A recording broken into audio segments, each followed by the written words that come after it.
Oh oh oh oh oh Ngamo na biso bakoko baimi koyimayima bakoko na kisini likambo wana mboka likambo ngo nini papa ya bavandeli biso ti na bokonzi ya mboka tosala koboni alors révoltons-nous.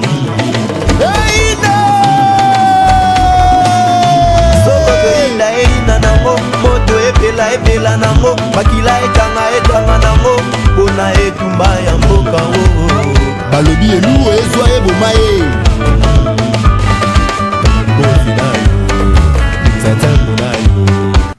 Option droit civil à l'Institut supérieur Buzolana à Kinshasa. Après la création de l'UDPS en 1982, en 1983, Luyeye Norbert fait son adhésion dans l'UDPS. Assume la fonction de président de la jeunesse, section de la commune de Nchili. En même temps, il faisait partie membre du cabinet de M. Étienne Tshisekedi, avec comme fonction chef de protocole et secrétaire particulier de M. Étienne Tshisekedi. C'était pendant la période de clandestinité, le moment le plus dur de la dictature de M. Mobutu. Suite à cet engagement politique contre le pouvoir dictatorial de M. Mobutu, arrêté et emprisonné à maintes reprises, Norbert Luyeye était obligé d'arrêter ses études, s'est engagé plus au combat pour défendre l'intérêt général de la population congolaise, la démocratie et l'état de droit et le droit de l'homme. Il est resté ferme dans son lit jusqu'au départ de M. Mobutu au pouvoir. Arrivé de Laurent Désiré Kabila au pouvoir, comme il s'est comporté de la même manière que Mobutu, Norbert Luyeye, toujours à côté de M. Étienne Tshisekedi, comme secrétaire particulier, n'a pas cessé de lutter. Arrêté et emprisonné plusieurs fois, dont la dernière, Norbert Luyeye faisait partie de la relégation avec M. Étienne Tshisekedi dans son village natal de Kabea, Kamwanga, dans la province du Kasaï oriental. Début 2003, Norbert Luyeye devient le secrétaire général de l'UDPS. Démissionné le 20 novembre 2003 de l'UDPS et au cabinet de M. Étienne Tshisekedi. Le 28 novembre 2003, création de l'Union des Républicains, un sigle parti politique de l'opposition. Norbert Luyeye élu président national au cours du congrès jusqu'à ce jour. En 2009, enlèvement de Norbert Luyeye par le service de sécurité de M. Joseph Kabila. Gardé au secret pendant plusieurs mois à l'ANR, Agence nationale des renseignements. Et après transféré dans la prison centrale de Makala où il a totalisé plus d'une année. Dans toutes ces arrestations, il y a eu tentative de corruption, mais Norbert Luyeye n'a jamais cédé au recul pour défendre la démocratie et l'état de droit. Ainsi, n'a jamais adhéré dans la logique de Joseph Kabila malgré la répression. La dernière arrestation et emprisonnement de Norbert Luyeye a eu lieu le 7 août 2016, après avoir passé dans de différents cachots et prisons secrets et haute sécurité de Joseph Kabila. Norbert Luyeye a été transféré à la prison militaire de Ndolo et ensuite transféré à la prison centrale de Makala. Il a été libéré le 11 septembre 2018, donc il vient de totaliser plus de 2 ans d'emprisonnement dans les différentes prisons. Vous avez constaté que Norbert Luyeye a presque passé toute sa vie dans les prisons. C'est un animal politique qui n'a jamais cédé malgré la répression des pouvoirs qui se sont succédés en RDC et reste jusqu'à ce jour opposant. Pour découvrir plus de Norbert Luyeye, tapez sur Google ou YouTube Norbert Luyeye, vous aurez toutes les informations. Aussi voir la Croix-Rouge internationale et les organismes des droits de l'homme qui s'occupent du dossier de la RDC. Je vous remercie.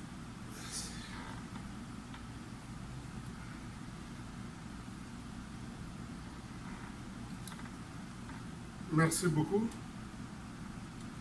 Nous avons une déclaration à faire. Et ensuite, si parmi vous, quelqu'un qui a des questions à poser, nous sommes disposés à répondre à toutes les questions. Nous passons à la déclaration. Chers compatriotes, Mesdames et Messieurs,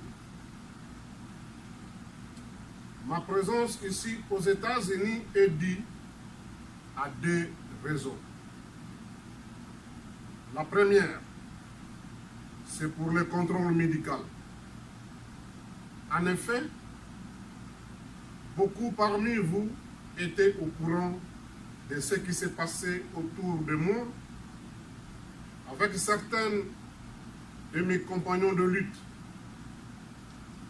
À cause de mes opinions politiques, j'ai eu des ennuis avec M. Joseph Kabila en l'an 2016, qui a utilisé ses services de sécurité militaire pour nous enlever de ma résidence et nous incarcérer dans un lieu secret avant de nous faire parcourir à travers les différentes prisons où nous avons totalisé plus de 2 ans sans soins médicaux. Plus grave, jusqu'à la veille de notre libération, nous avons même perdu l'un des nôtres à la personne de M. Ekuluyoka Jean-Paul. Cette arrestation, disons-le, n'était pas la première. M. Joseph Kabila a posé de tels actes contre moi à plusieurs reprises pendant son règne et a oublié que je suis habitué à ce genre d'exercice durant mon parcours politique depuis l'époque de M. Mobutu. Aujourd'hui, 36 ans dans la scène politique et dans l'opposition, je garde toujours la même philosophie et la même ligne de conduite pour défendre l'intérêt général de la population congolaise.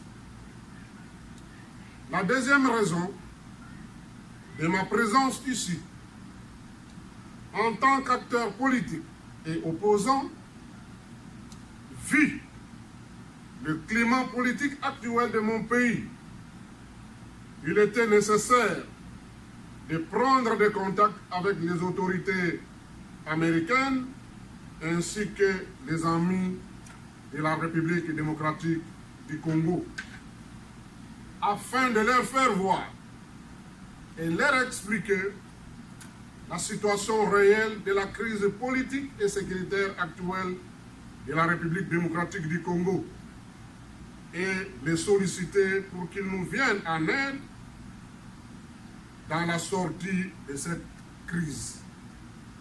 C'est d'ailleurs le point clé qui m'amène devant vous aujourd'hui.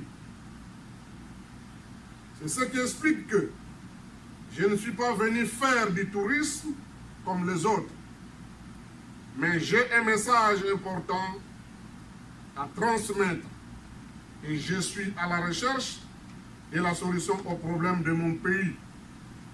Et dans mes bagages, j'ai apporté avec moi des documents. J'ai avec moi un projet de société à long terme. Cela veut dire notre vision politique pour l'avenir de la République démocratique du Congo.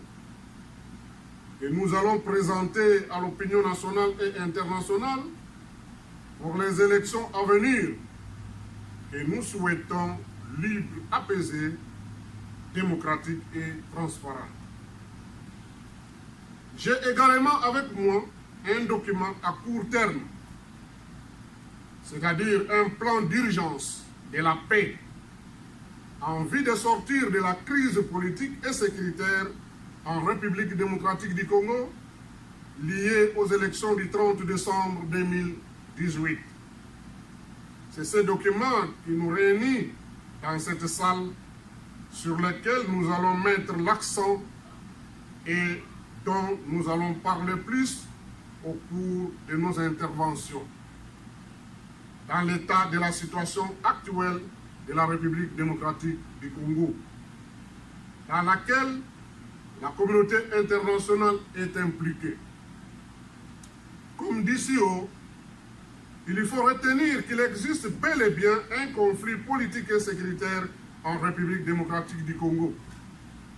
Ce conflit est lié aux élections du 30 décembre 2018 et dit suite au manque de culture politique et juridique dont la Constitution et les lois de notre pays ne sont pas respectées par les dirigeants qui se sont succédés au pouvoir de l'époque de Mobutu à ce jour. Bien plus, pour des raisons d'intérêt, au lieu de nous aider, la communauté internationale s'appuie sur cette logique de violation des textes juridiques pour soutenir ce dirigeant. Ce qui prouve que ce régime successif nous ont été imposés par la communauté internationale qui a une part de responsabilité au malheur et misère du peuple congolais. Les élections de 2006 et 2011 en disent plus. Élections organisées en violation des textes juridiques de notre pays.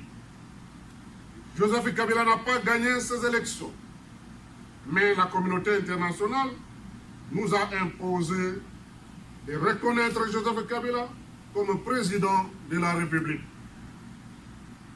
Si l'ensemble de la classe politique l'a accepté, seul Norbert Louyeye et son parti Union des Républicains non seulement n'ont pas reconnu ces élections, mais aussi n'ont pas reconnu en Joseph Kabila la qualité de président de la République.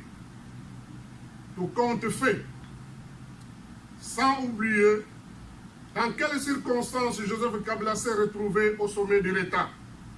Nul le doute, c'est par un coup d'État militaire. 18 ans de règne au pouvoir de coup d'État, et malgré les différents crimes commis durant son règne devant lesquels la communauté internationale ferme les yeux, et Joseph Kabila continue sans être inquiété de bénéficier du soutien de la communauté internationale. Une attitude qui montre que la République démocratique du Congo est sous colonisation intellectuelle, dont son peuple est pris en otage et se trouve dans un état d'esclavagisme plus qu'à l'époque coloniale. Chers compatriotes, mesdames et messieurs, n'oubliez pas qu'aujourd'hui, lorsqu'on parle de la mondialisation où le monde s'est transformé en un petit village qui permet à plusieurs États du monde d'être avancés sur le plan technologique, c'est grâce aux potentialités et scandales géologiques de la République démocratique du Congo. Nous pouvons dire que chaque citoyen du monde, partout où il se trouve, vit avec la République démocratique du Congo chez lui. Pour votre mémoire, Si les États-Unis existent aujourd'hui, c'est aussi grâce à la contribution de la République démocratique du Congo. Souvenez-vous, par exemple, de la guerre de 40 à 45. Si les États-Unis ont gagné cette guerre contre le Japon, c'est grâce à l'uranium venu de la République démocratique du Congo. Et n'oubliez pas non plus qu'avec leurs intérêts en République démocratique du Congo jusqu'à ce jour, la République démocratique du Congo continue à contribuer pour la construction des États-Unis. Et n'oubliez pas non plus que si aujourd'hui la Chine, l'Iran, la Corée du Nord, la Russie et tant d'autres États font face au monde, c'est parce qu'ils ont mis la main aux recherches de la République démocratique du Congo. Les États-Unis ont intérêt à aider la République démocratique du Congo qui regorge des recherches du sol et du sous-sol dont les États-Unis ont besoin. De même, les États-Unis disposent des capitaux dont la République démocratique du Congo a aussi besoin pour son développement. Ce qui explique que nous sommes condamnés à collaborer mutuellement et à travailler ensemble pour l'intérêt et pour la sécurité de nos deux États. Avec ce geste très significatif, la République démocratique du Congo ne demande pas qu'on lui doit du respect, mais le monde entier doit savoir qu'il a une dette morale et un devoir de reconnaissance vis-à-vis de la République démocratique du Congo, et particulièrement les États-Unis ont intérêt à aider la République démocratique du Congo de sortir de cette crise. En effet, l'insécurité de la République démocratique du Congo est également celle du monde entier, et même plus particulièrement celle des États-Unis, très convoitée par les forces du mal en tant que première puissance économique mondiale. En un mot, la République démocratique du Congo, avec ses diverses matières premières, est capable de détruire le monde entier dans quelques minutes. C'est la raison pour laquelle il y a à ce jour une guerre de leadership au sein de la communauté internationale. Alors que la République démocratique du Congo, pays fournisseur de ces matières premières, reste le pays le plus pauvre du monde. Chers compatriotes, mesdames et messieurs, s'il faut faire allusion à la tenue des élections du 30 décembre 2018, la réalité, qu'il n'y a eu pas d'élection. Un scénario qui a permis à Joseph Kabila de désigner ses dirigeants pour diriger le pays sous une autre forme. Nulle part, la Constitution et les lois de notre pays prévoient la tenue des élections le 30 décembre 2018 et sans tenir compte du respect universel de la démocratie. Ce que nous avons déploré aux élections de 2006 et 2011, cette fois-ci s'est répété et c'était pire et plus grave pour un État. Voici ce que dit la Constitution de notre pays à son article 73. Le scrutin pour l'élection du président de la République est convoqué par la Commission électorale nationale indépendante CENI, 90 jours avant l'expiration du mandat du président en exercice. Selon l'esprit de l'article 73 de la Constitution, les élections devraient avoir lieu le 6 septembre 2016. Le 6 décembre 2016, date à laquelle le nouveau président élu devrait prêter serment et entrer en fonction. Ce qui est certain, nous sommes arrivés à la date butoir du 6 décembre 2016. Aucune élection n'a été organisée en République démocratique du Congo. Notre pays était plongé dans le vide juridique, un acte que l'Union des Républicains, notre parti, avait dénoncé dans une déclaration. Nous avons demandé à ceux qui gouvernent notre pays et à l'ensemble de la classe politique de nous mettre autour d'une table pour constater et statuer sur ce problème du vide juridique afin d'organiser des dialogues politiques issus de l'accord cadre d'Addis Abeba. Dommage que personne ne nous a écoutés. Par contre, nous avons constaté qu'une coalition s'est dégagée entre l'ensemble de la classe politique et la communauté internationale pour dire non au dialogue. Il faut aller aux élections pour faire partir Joseph Kabila du pouvoir, qui était dans son dernier mandat. Ayant compris que l'Union des Républicains avait raison, Joseph Kabila a récupéré l'idée de l'Union des Républicains et a pris l'initiative d'organiser les dialogues avec la même classe politique. À cet effet, il a fait le choix des participants et a désigné la conférence épiscopale nationale du Congo, CENCO, comme médiatrice. Sans se référer à la Constitution, tous ont accepté de participer au dialogue organisé par Joseph Kabila, qui est resté au-dessus de la mêlée, comme s'il avait toujours un mandat constitutionnel. La même communauté internationale a aussi soutenu l'initiative de Joseph Kabila. Et plus tard, le Conseil de sécurité des Nations Unies a pris des résolutions pour soutenir ce dialogue. Quant aux participants à ce dialogue, tous se retrouvaient dans les institutions.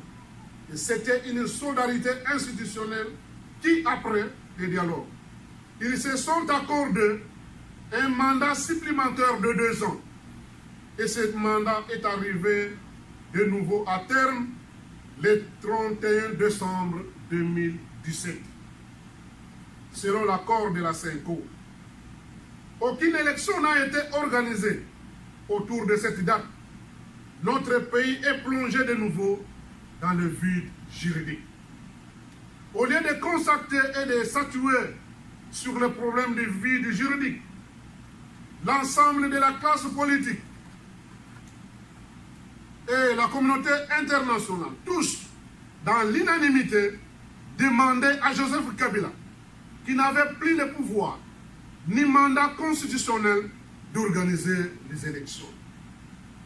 L'Union des Républicains, notre parti, a dénoncé de nouveau cet acte d'irresponsabilité et de haute trahison de la classe politique ainsi que de la communauté internationale. La réalité est que cet acte est un coup d'État constitutionnel. Cette classe politique et la communauté internationale croyaient même qu'en organisant les élections en dehors du délai constitutionnel, ils réussiront à se débarrasser de Joseph Kabila au pouvoir, alors que ce dernier avait aussi ses calculs politiques. Il a pris toutes les dispositions utiles et était heureux de lui renouveler la confiance pour organiser des élections. Ainsi, on lui a ouvert un boulevard et un champ libre pour s'accaparer et s'approprier seul le processus électoral. À son tour, Joseph Kabila a saisi l'occasion d'écarter la communauté internationale qui lui faisait pression dans les jeux électoraux. Ce qui lui a permis d'organiser les élections à sa manière, d'où les élections mascarades, bâclées et chaotiques, dont le nouveau président de la République, les députés nationaux et provinciaux, les présidents des assemblées provinciales, le gouverneur et sénateurs, tous ont été nommés par Joseph Kabila sur base d'un accord secret entre lui et Félix Tshisekedi. Un accord que le peuple congolais qualifie d'une haute trahison contre la République. Un accord où on voit ce dernier comme nouveau président de la République, mais n'ayant aucun pouvoir ni la capacité de prendre des décisions ou d'agir pour l'intérêt de la nation. Un président de la République en carton, prisonnier libre de Joseph Kabila, qui n'a aucun pouvoir ni mandat constitutionnel. Il n'est l'état, il est laqué par la volonté de ce dernier, Joseph Kabila, qui peut décider à tout moment de le faire partir du pouvoir. Alors, c'est M. Joseph Kabila, président de la République sortant, qui détient le plein pouvoir. En réalité, c'est Joseph Kabila, le vrai président de la République, qui contrôle toutes les institutions de l'État, l'armée, la police, tous les services de sécurité, ainsi que la justice pliée de l'État. Tous ceux qui font des déclarations qui le soutiennent Félix Tshisekedi sont de nouveaux adhérents dans la plateforme FCC et Cash et soutiennent indirectement et sans le savoir Joseph Kabila, qui est le vrai président de la République et l'autorité morale de cette coalition FCC et Cash. L'Union des Républicains, notre parti, a dénoncé la façon dont les élections se sont déroulées et a fait voir à l'opinion nationale et internationale qu'elle ne reconnaissait pas ces élections. Moins encore ceux qui se prétendaient d'être élus et devraient savoir que la crise de légitimité s'est imposée. À ce jour, à ce sujet, nous avons salué et félicité l'administration du président Donald Trump qui a appuyé notre déclaration et a posé un acte louable en sanctionnant le président de la CENI, son adjoint et l'un de ses conseillers, ainsi que le président de la Haute Cour constitutionnelle, pour tripatouillage des élections, et a promis de sanctionner tous ceux qui ont favorisé cet acte. Elle a fait voir que ces élections sont mises en cause. En termes clairs, ces élections sont annulées.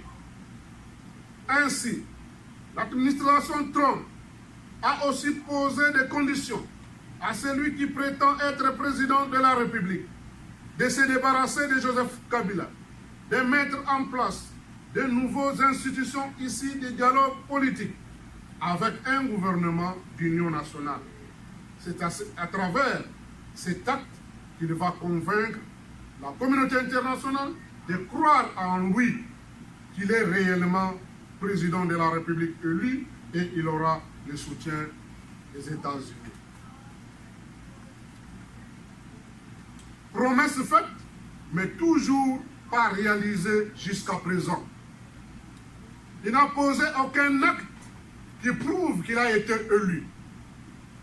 Même la communauté internationale qui s'est focalisée plus pour les élections a compris que c'est Joseph Kabila, le vrai détenteur du pouvoir, qui constitue de nouveau un obstacle et un blocage pour l'avenir de la République démocratique du Congo. Chers compatriotes, mesdames et messieurs, de la manière dont Joseph Kabila et Félix Tshisekedi se comportent au pouvoir et dans leur coalition, il n'y a plus un secret qu'ils ont bel et bien dans un conflit au sommet de l'État. Comme nous avons dit si haut, ce conflit est suite au manque du respect de la Constitution de notre pays. En effet, le régime actuel est fondé sur base d'un accord secret et non sur base de la Constitution. Raison pour laquelle il y a un problème pendant ce temps. Chacun d'eux joue au malin. Si du côté de Félix Tshisekedi, associé de quelques amis de la Mouka, ont mis en place un schéma obscur de déboulonner Joseph Kabila. De l'autre côté, ce dernier joue aussi le même jeu. Il a également mis en place un schéma qui est en cours pour déboulonner Félix Tshisekedi, soit par erreur matérielle de la Cour constitutionnelle, soit par l'application de l'article 165 de la Constitution pour haute trahison. La question qu'on se pose est celle de savoir qui sera déboulonné avant l'autre et qui va alors profiter de cette situation. C'est un coup de force et l'armée est impliquée dans ce schéma. D'ailleurs, elle est en alerte. Il y a risque, je dis bien, il y a risque de la guerre civile en République démocratique du Congo.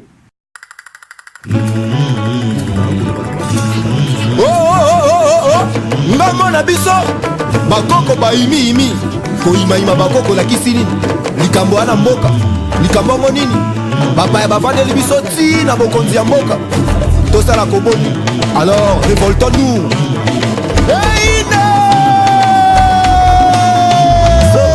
Eina nango moto epela nango makila etanga nango pona etumba ya mboka. Balobi elu ezwa eboma ye